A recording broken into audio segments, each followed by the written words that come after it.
Ada pertanyaan berikutnya Ustadz terkait larangan dalam Islam untuk ghibah, namimah ataupun juga mencari-cari aib saudara dan juga mencari-cari kesalahan baik yang sifatnya individual ataupun kelompok. Lalu pertanyaannya, bagaimana Ustadz profesi wartawan yang sejatinya mereka seringkali fokus dengan sisi-sisi faktual? Apakah kemudian profesi tersebut melanggar daripada ketentuan-ketentuan syariat? Monggo Ustaz. Iya, agak repot juga ya kalau jadi wartawan kemudian dianggap menghibah ya. Ini Mbak Abi dan juga pemirsa yang di rumah, terkait dengan profesi wartawan itu sebenarnya kan ada etika yang harus mereka pegangi ya.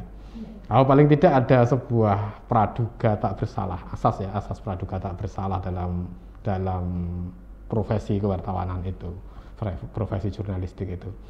Artinya ketika seorang wartawan mengungkap fakta-fakta yang dalam tanda kutip menunjukkan keburukan-keburukan, itu sebenarnya juga harus diimbangi dengan informasi-informasi lain yang itu tidak semata-mata menjelek-jelekkan orang.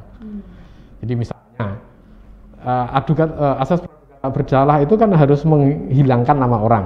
Tapi kalau zaman sekarang kan kayaknya prinsip-prinsip seperti itu sudah terlupakan itu masyarakat itu. Tapi itu harusnya iya. Artinya ketika seorang wartawan itu mengabarkan tentang sebuah tindakan yang tidak baik, itu belum tentu si pelakunya salah.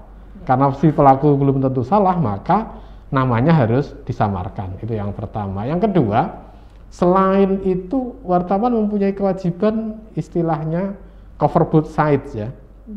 Itu terkait dengan prinsip bahwa dalam fikih informasi, prinsip informasi yang seimbang. Artinya ketika kita mencari berita, mendengar berita atau menyampaikan berita pun kita harus mencari sumber lain sebagai pembanding. Kalau memang dari segala perbandingan dari semua sumber informasi itu sudah di cross check kesimpulannya tetap seperti itu, ya itu adalah fakta. Fakta yang bisa disampaikan ke khalayak. Tetapi sekali lagi namanya harus tidak diobral begitu saja sehingga kita tidak terjebak untuk mengobral aib orang. Nah, ini yang perlu kita sadari bersama bahwa kita tidak bisa mengobral aib orang lain itu di mana-mana, termasuk profesi wartawan sekalipun. Nah, cuman masalahnya adalah ketika seorang wartawan itu lupa ya, karena tuntutannya, karena masyarakat sendiri menginginkan begitu. Artinya masyarakat tidak puas kalau tidak disebutkan namanya, kalau tidak puas kalau tidak langsung menunjukkan kejelekannya, padahal itu melanggar. Masyarakat kita ingin melakukan ghibah. Nah, wartawan ini harusnya yang bisa ngerem. Nah, wartawan ini sebagai profesi yang memberikan fakta-fakta tentang peristiwa yang dia liput, mestinya juga punya etika untuk ikut fungsi media itu ikut mendidik masyarakat.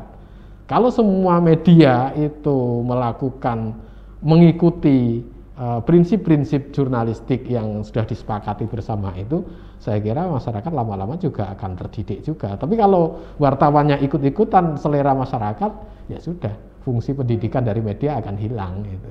Nah, gitu. Jadi dalam dunia jurnalis ini tidak ada yang namanya prinsip transparansi ya Ustaz ya. Kalau untuk itu dikesampingkan dulu ya Ustaz ya. Iya. Dampaknya lebih panjang. Iya. Nah, itu kalau transparan tetapi tidak memberikan kemanfaatan, gitu. Ini kan justru memperkeruh keadaan. Itu yang tidak dan harus dihindari gitu. Tidak boleh dilakukan lagi. Karena di situ berarti harus melakukan ghibah, harus melakukan itu kan, itu yang tidak boleh, karena ghibah kan sudah pasti itu hukumnya, sementara orang yang bersalah ini belum. Nah, kalau yang sudah pasti dikalahkan oleh yang belum pasti kan, ya itu menyalahi prinsip fikih lagi gitu. Kalau sekarang itu kan wartawan itu terbagi menjadi mungkin dua ya, wartawan yang mungkin larinya ke arah yang formal begitu, atau yang dia fokus ke dunia keartisan Ustaz. Nah, kalau seperti itu kadang-kadang yang dibicarakan itu tidak menjelekkan tapi sekedar mengumbar privasi si artis itu. Kalau begitu juga termasuk ya, Ustaz, ya? Tidak perlu ya? Tidak perlu. Ya. Min husni islamil mar'i tarkuhu ma la ya'nihi. Gitu. Jadi salah satu ciri orang Islam yang baik itu ya meninggalkan hal yang tidak perlu. Apa sih perlunya kita mengetahui aib orang lain, itu sebenarnya kan tidak ada. Atau kita ingin tahu ini artis ini pergi kemana, artis ini ngelancong kemana. Sebenarnya kan nggak ada manfaatnya sama sekali toh. Nah itu yang perlu kita didik juga untuk masyarakat kita seperti apa. Cuman masyarakat kita memang saat ini sedang euforia ya istilahnya, sedang menikmati gencar-gencarnya keterbukaan informasi. Sehingga apapun yang ada di dunia ini seakan-akan bebas diinformasikan, termasuk aib diri sendiri. Masa aib diri sendiri juga diobral kemana-mana dan bangga gitu loh. Dan itu yang memprihatinkan. Nah dalam konteks ini akhlakul karimah sebagai nilai dasar yang harus kita pertimbangkan, kita pikirkan ketika kita berinformasi, itu yang perlu kita renungkan kembali. Kira-kira itu termasuk akhlakul karimah atau tidak? Gitu. Nah itu termasuk membuat maslahah atau tidak? Oke lah kalau itu dianggap maslahah karena memberikan contoh kepada orang lain. Tetapi kalau kemudian itu tidak menjadi contoh yang baik, ya itu akan lebih repot lagi. Jadi itu kan pelanggaran tentang aib, tentang rahasia, tentang urusan-urusan sifatnya pribadi diobral sebagai konsumsi publik. Nah, di sini tidak ada lagi privasi. Ya, betul. Dan bahkan kalau seperti itu biasanya langsung diadili secara massal. Ya, tanpa itu. ada keterbukaan data gitu. Ya.